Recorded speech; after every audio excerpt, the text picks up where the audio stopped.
Hello, good afternoon. I will continue with the previous lecture. So the last term which was left was dimensionless constant. Okay, so I taught you about dimensional constant. Dimensional constant are those physical quantities which have dimension and their value remain constant, such as Planck's constant, gravitational constant, all the constants. Okay, so last is dimensionless constant. So what are dimensionless constant? As the name suggests, those physical quantities which do not possess dimension. Dimensionless का मतलब क्या है? मतलब m0, l0 और t0, मतलब कोई dimension उसमें नहीं होगा. So those physical quantities which do not possess any dimension and their value remain constant, such as pi. Pi, you know mathematics, pi, pure real numbers like 1 2 3 4. So this is the term with related to important terms. ठीक है, तो ये different variables and constant है जो हम use करते हैं unit and dimension में. अब नाउ वेरी इंपॉर्टेंट टॉपिक जो हमने पढ़ना है दैट इज न्यूमेरिकल, जो हमारे इसमें आते हैं 3 टाइप के. तो इसमें एक तो ये 3 टाइप के न्यूमेरिकल है और दूसरा एरर्स जो चैप्टर का सेकंड पार्ट है इस यूनिट का, उसमें से भी आते हैं. तो सबसे पहली चीज जो मैं आपको पढ़ाने वाला हूँ आपका, what is the use of dimensional analysis. What is the use of dimensional analysis. तो हम क्यों डायमेंशन के बारे में पढ़ रहे हैं, उसका क्या यूज है, कुछ तो यूज होगा ना. ठीक है, तो देखिए इसमें क्या करना है, यूज ऑफ डायमेंशन एनालिसिस में इसके 3 यूज हैं. क्या है यूज? 3 यूज. सबसे पहला यूज है बच्चे जो हम पढ़ेंगे आज, वो है कन्वर्जन ऑफ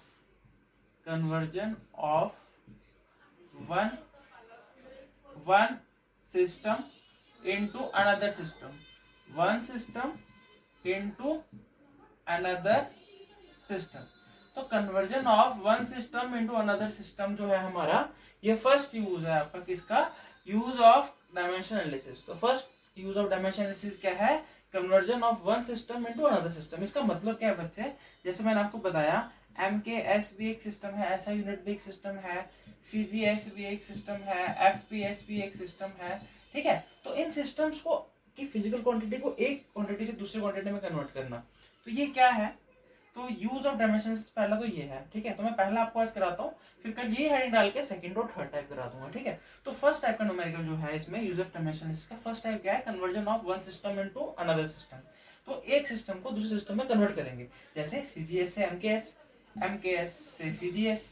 ठीक है, MKS को हम SI भी कह सकते हैं, पर SI अलग वाला है, पर फिर भी. तो SI से CGS या CGS से SI या CGS से FPS या FPS से CGS. तो एक सिस्टम से दूसरे सिस्टम में कैसे कन्वर्ट करना है, उस टाइप के न्यूमेरिकल्स होते हैं, और उन न्यूमेरिकल्स में आपको एक करके बताता हूं. तो पहली एप्लीकेशन क्या है इसकी, यूज ऑफ डायमेंशन. डायमेंशन क्यों पढ़ रहे हैं, तो फर्स्ट क्या है, conversion of one system into another system. तो इसके ऊपर न्यूमेरिकल कैसा आएगा देखिए. तो मैं पहला न्यूमेरिकल आपको करके बताता हूँ, उस टाइप का क्वेश्चन आपको प्रैक्टिस के लिए भी दे सकता हूँ. ठीक है, तो फर्स्ट क्वेश्चन लिखिए इसमें बच्चे. फर्स्ट क्वेश्चन है कन्वर्ट. मैं आपको पूरा करके बताऊंगा, लिखना भी कैसे है. क्वेश्चन नंबर 1, फर्स्ट टाइप के न्यूमेरिकल, जिसमें क्या है, conversion of one system into another system. ठीक है, तो कन्वर्ट न्यूमेरिकल में क्वेश्चन रेफरेंस ले रहा हूं, 10 जूल इनटू ERG, अर्क.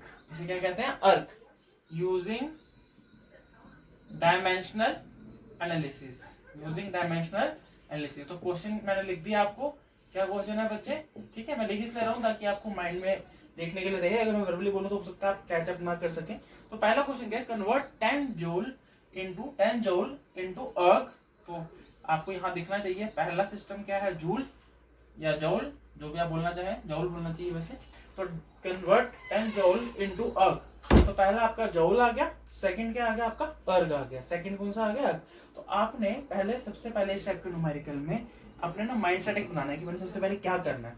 तो मैं आपको बिल्कुल ऐसे तरीके से बताऊंगा कि आपको कभी क्वेश्चन में कोई गलती ना हो. ठीक है, न्यूमेरिकल सॉल्व कर दो, रटा मार लो, वो सब चीजें नहीं करनी है हमने. ठीक है, जैसे जो भी आप करते हुए आए हैं, तो न्यूमेरिकल से डरना नहीं है. अगर मेरे स्टूडेंट्स हैं तो आपने न्यूमेरिकल से बिल्कुल नहीं डरना. थ्योरी आपके ऊपर है, आप लर्न कैसे करें, पर न्यूमेरिकल आपका ऐसा होना चाहिए कि हमें बहुत अच्छे से आता है. ठीक है, क्योंकि अगर आप ध्यान से सुन रहे हैं तो आपको न्यूमेरिकल में कभी दिक्कत नहीं आएगी. न्यूमेरिकल कभी मुश्किल लगेगा ही नहीं. पता नहीं क्यों बच्चे क्यों न्यूमेरिकल से डरते हैं.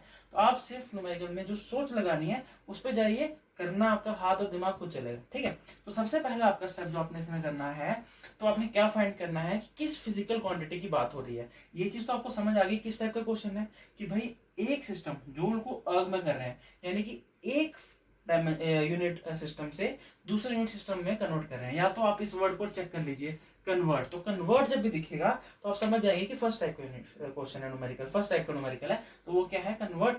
अब जब आपको कन्वर्ट समझ आ गया फर्स्ट टाइप है, तो उसमें सबसे पहले क्या सोचना है आपने कि किस फिजिकल क्वांटिटी की बात हो रही है। तो हम सबसे पहले क्या लिखेंगे, जौल। ये मैं आपको बता रहा हूं, जौल तो आपको पता है पर ये चीज नहीं पता होगी आपको। तो joule is a unit of, unit किसका यूनिट है, आपने फाइंड करना है। यूनिट ऑफ किस फिजिकल क्वांटिटी का जौल वर्क होता है, किसका फिजिकल क्वांटिटी, सॉरी जौल किसका ऐसा यूनिट है, ये ऐसा ही एमकेएस यूनिट है। It is, joule is a unit of कौन सा, वर्क का। तो वर्क का यूनिट है जौल इन कौन से सिस्टम में, इन एमकेएस या एसआई भी लिख सकते हैं। तो हम आजकल की प्रिपरेशन एसआई लिख रहे हैं, पुराने वाले में एमकेएस लिखते थे, तो आप सीधे एसआई लिख लीजिए, क्योंकि आप पढ़ते हैं ऐसा यूनिट जौल है, वर्क का जौल है, जौल है, तो लिखेंगे इन एसआई यूनिट। एंड इसमें क्या सीखा आपने, ये अर्ग क्या होता है, एंड अर्ग इज यूनिट ऑफ, किसका यूनिट है अर्ग, ये भी उसी का है, किसका। देखिए जो फिजिकल क्वांटिटी होगी वो दोनों में सेम रहेगी, यानी कि अगर मैं बात वर्क की कर रहा हूं तो ये भी एक यूनिट वर्क की होगी और दूसरी यूनिट भी किसकी होगी, वर्क की ही होगी, कोई बीच में नहीं होगा। वर्क को हम फोर्स में कन्वर्ट नहीं करेंगे, हम सिर्फ एक चीज कर रहे हैं कि अगर हमने फाइंड कर लिया किसकी फिजिकल क्वांटिटी है, तो वो आपने जौल से पहचान लिया कि वर्क की बात हो रही है, तो वर्क की एक यूनिट जौल होगी एक सिस्टम में, और दूसरे सिस्टम में जो यूनिट है वो आपको अगर नहीं पता अर्ग, तो आप सीख लोगे, न्यूमेरिकल करके प्रैक्टिस कर लोगे। तो अर्ग जो है वो भी वर्क किसकी फिजिकल, किस फिजिकल क्वांटिटी यूनिट है, वो उसी की है जिसकी हम बात कर रहे हैं, और वो क्या है मेरी वर्क। तो ये भी वर्क की है, पर कौन से सिस्टम में वो आपको नहीं पता। अब वो दो सिस्टम का ऑप्शन है आपके पास, या तो ये एफपीएस में होगी, फुट पाउंड और सेकंड वाला सिस्टम, या फिर सीजीएस की होगी। सीजीएस मतलब सेंटीमीटर, ग्राम और सेकंड। तो मैं आपको बता रहा हूं, आपको नहीं पता, मैं बताऊंगा, मैं किस लूंगा यहाँ पर। तो एस अर्ग इज यूनिट ऑफ वर्क, और किस में, इन सीजीएस में, इन सीजीएस सिस्टम। तो ये आपने लाइन सबसे पहले लिखनी है कि जौल इज अ यूनिट ऑफ, पहले फाइंड करनी है कौन सी फिजिकल क्वांटिटी की बात कर रहे हैं, तो it is a unit of work in SI unit, and अर्ग एसआई सिस्टम भी लिख सकते हो, is unit of work in SI system, in SI system लिख लीजिए, स्टैंडर्ड इंटरनेशनल होता है इसका मतलब एसआई का, ठीक है, एसआई सिस्टम। एंड अर्ग is unit of work in CGS system. तो आप यहाँ पे एसआई की जगह एमकेएस भी लिख सकते हैं, मीटर, किलोग्राम और सेकंड वाला, ठीक है। तो ये तो पता चल गया। अब आपने सबसे सेकंड स्टेप क्या लिखना है, द डायमेंशन फॉर्मूला लिखिए कि डायमेंशन फॉर्मूला वर्क का क्या है। आप सोचिए सोचिए, शाबाश, वर्क का डायमेंशन फॉर्मूला क्या है, the dimension formula of work is, तो बताइए वर्क का डायमेंशन फॉर्मूला क्या है, बताइए बताइए, शाबाश, वेरी गुड। कौन बताएगा, जल्दी से सोचिए सोचिए, मेरे को, मैं आपका वेट कर रहा हूं, मुझे आपकी तरफ से आंसर आना चाहिए, बोलिए शाबाश, बताइए बताइए, प्रैक्टिस किया होगा, नहीं किया, तो मैं बता देता हूँ, निकाल के बता देता हूँ आपको अगर आपको दिक्कत है। तो देखिए वर्क का फॉर्मूला होता है, अगर मैं स्केलर में बोलूं वैसे तो वो होता है फोर्स इंटू डिस्टेंस, कितना, फोर्स इंटू डिस्टेंस। ये निकालना नहीं है आपने, मैं जस्ट निकाल के बता रहा हूँ, ये रफ पार्ट है आपके लिए। तो फोर्स का क्या होता है बच्चे, m1 L1 T-2, और साथ में क्या है, डिस्टेंस, ये तो फोर्स का आ गया। डिस्टेंस क्या होता है, डिस्टेंस में मास होता है, नहीं होता, लेंथ होती है, लेंथ डिस्टेंस लेंथ ही है, तो t0, टाइम भी नहीं होता। तो इन दोनों को जो मल्टीप्लाई करेंगे, l की पावर 1 और l की पावर 1 क्या बन जाएगा, l की पावर 2, और बाकी m यहाँ पे 0 है, तो 0 + 1 1 ही रहेगा, और t की पावर -2 यहाँ पे 0, तो क्या फॉर्मूला बनेगा, m1 L2 T-2। तो ये डायमेंशन फॉर्मूला किसका ही है, ये आपको प्रैक्टिस करना चाहिए था, पर अगर नहीं आता तो कोई दिक्कत नहीं। तो याद कीजिए वर्क का डायमेंशन फॉर्मूला क्या है, m1 L2 T-2। निकालने में कोई दिक्कत है तो प्लीज पूछ लीजिएगा मैसेज करके। तो वर्क का क्या होता है, m1 L2 T-2। इसके बाद आपने जब लिखा उसके बाद आप लिखेंगे हेयर डायमेंशंस आर। तो डायमेंशन मैंने बताई है, पावर होती है, हेयर डायमेंशंस आर। तो लिखिए बच्चे, a की वैल्यू कितनी है, पहली m के ऊपर जो पावर होती है वो a होती है 1, b किसके बराबर होगी, जो l के ऊपर होती है पावर, l के ऊपर पावर क्या है बच्चे 2, और c होती है जो t के ऊपर पावर होती है वो कितनी है -2। तो ये तीन आपके डायमेंशंस आ गए, यहाँ तक समझ आ गई बात आपको, ठीक है।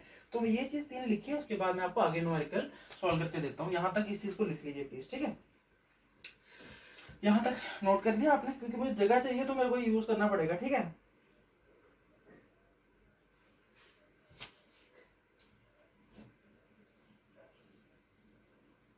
इसके बाद आप लाइन लिखेंगे, इसी न्यूमेरिकल को कंटिन्यू कर रहा हूं मैं। नाउ कन्वर्ट एसआई को हम किस में कन्वर्ट करें, जूल को हमने करना है अर्ग में, यानी कि फर्स्ट सिस्टम क्या है मेरा एसआई और सेकंड क्या है मेरा सीजीएस। तो मेरा फर्स्ट सिस्टम क्या होगा एसआई, तो मैं लिखूंगा now convert SI system into किस में करेंगे बच्चे, दूसरे में, जिसमें इनटू के बाद जो लिखा होगा तो वो कौन सा है अर्ग, और वर्ग कौन सा है एसआई सिस्टम की यूनिट है, एसआई सिस्टम की यूनिट है। तो अब यहाँ पर हमने क्या लिखना होता है बच्चे, ऐसे लिखते हैं एसआई और यहाँ पर हम लिखते हैं सीजीएस, यहाँ पर लिखते हैं एसआई और यहाँ पर क्या लिखते हैं सीजीएस, सिस्टम और सिस्टम दोनों में, ठीक है। अब लिखेंगे बच्चे, देखिए आपने यहाँ पर क्या लिखना होता है, सबसे पहले मास लेंथ और टाइम इक्वल टू यहाँ पर भी मास, वही जो पीछे लिखाया था उसको कंटिन्यू कर रहे हैं हम, ठीक है। वो आपकी कॉपी में आप आगे नोट में कंप्लीट में जगह की वजह से उसको मिटाया। तो पहला वाला सिस्टम जो है मेरा फर्स्ट सिस्टम है ना, तो मैं यहाँ क्या लिखूंगा 1 1, सबके साथ 1 लगा दूंगा। ये दूसरा है, इसमें नीचे बेस में 2 2 2। अब देखिए एसआई सिस्टम में मास की किस में होता है, एसआई में मास किस में होता है, क्या पाउंड में होता है, क्या ग्राम में होता है, नहीं, एमकेएस याद कीजिए, एमकेएस में मास किस में होता था किलोग्राम। तो ऐसा यूनिट भी लगभग सेम टू सेम है एमकेएस जैसा, सिर्फ फर्क क्या होता है उसमें हम डिस्टेंस को मीटर में लेते हैं, ठीक है ना, समझ रहे हैं बात को। तो अब यहां पर देखिए हम क्या लिखेंगे ऐसा यूनिट के लिए, आप इसको क्या लेंगे 1 किलोग्राम ऐसा यूनिट के लिए। लेंथ के लिए क्या होता है, हम क्या लेते हैं एमकेएस में, ये ऐसे में मीटर, ठीक है। तो टाइम कितना होता है, टाइम हमेशा हमारा सेकंड में रहता है, ठीक है। वैसे हम सीजीएस में लेंगे, सीजीएस मास किसमें होगा बच्चे, ग्राम में होगा, किसमें होगा ग्राम में। तो इसके लिए क्या आएगा, हमेशा हम यूनिट लेते हैं 1 1 1, सारे के सारे 1। तो यहाँ पर क्या बन गया 1 ग्राम। सीजीएस में मेरा जी का मतलब ग्राम है, तो मास क्या है ग्राम। लेंथ किसमें होती है सी से मतलब क्या सेंटीमीटर, तो यहाँ पर क्या आएगा 1 सेंटीमीटर। और टाइम यहाँ पर एस से शुरू कर रहे हैं, एस से मतलब सीजीएस में एस का मतलब क्या होता है सेकंड, तो 1 सेकंड, ठीक है। समझ आ गई बात। तो ये मेरे 3 चीजें मैंने लिखनी है, उसके मैंने फॉर्मूला करना है यूजिंग रिलेशन। तो रिलेशन क्या है बच्चे आपके पास जो यूज करते हैं वो है बच्चे, यहाँ पर एक चीज और लिखनी है आपने, हेयर सबसे पहले लिख देंगे ऊपर, ये जो आपका 10 है ना 10, ये आपका 10 क्या है बच्चे n1 है, क्या वैल्यू होती है इसकी n1, कितने के बराबर है 10 के बराबर, किसके बराबर है 10 के। तो फॉर्मूला हमने जो यूज करना है वो क्या होता है बच्चे, ये फॉर्मूला मैं ड्राइव करके नहीं बता रहा आपको, प्रोफेशनल में देख सकते हैं क्योंकि सिलेबस भी खींचना है, पर वो पेपर में नहीं आता, सिर्फ न्यूमेरिकली आता है, ठीक है। तो फॉर्मूला डायरेक्टली आप याद कीजिए, n2 equal to n1 m1 by m2 की power a, l1 by l2 की पावर b और t1 बाई t2 की पावर, ऐसा मिटा रहा हूं मैं, रुकिए t1 बाई t2 की पावर c।